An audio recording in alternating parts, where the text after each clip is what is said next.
Je me suis demandé au cours de mes recherches, je ne l'ai pas formulé comme tel dans le livre parce que c'est évidemment on n'a pas de preuves directes, réfutables.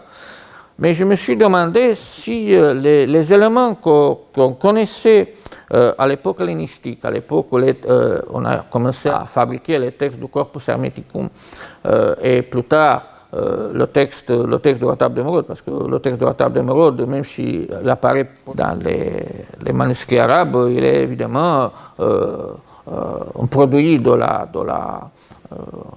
l'ésotérisme alexandrin du premier siècle chrétien.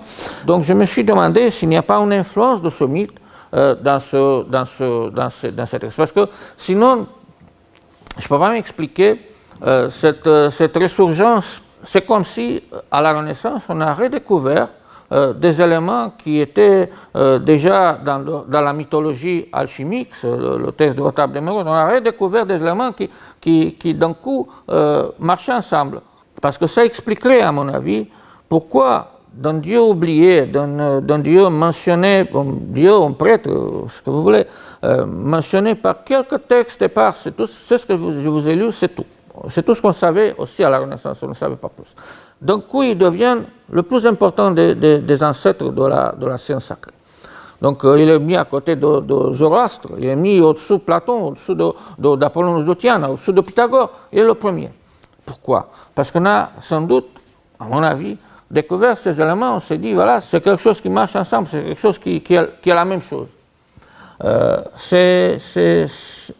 Je ne vais pas formuler ça en guise de conclusion parce que c'est même pas une hypothèse, c'est une idée, si vous voulez, qui peut s'avérer valable ou pas.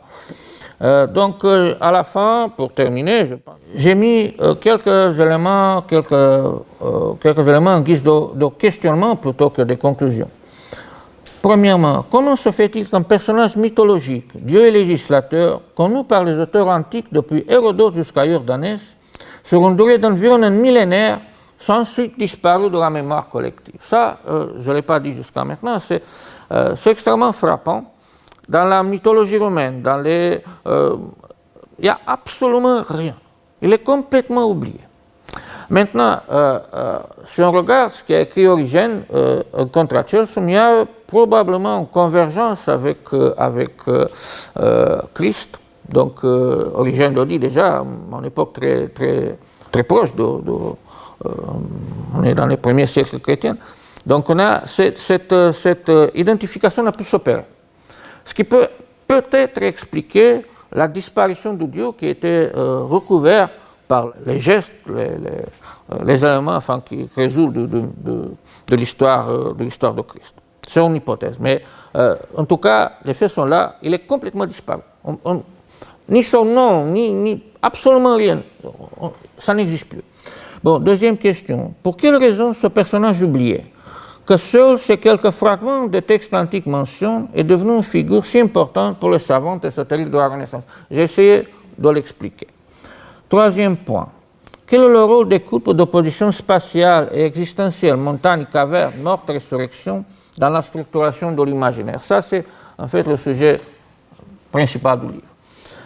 Et enfin, cette structure de l'imaginaire fait-elle encore sens pour l'homme moderne?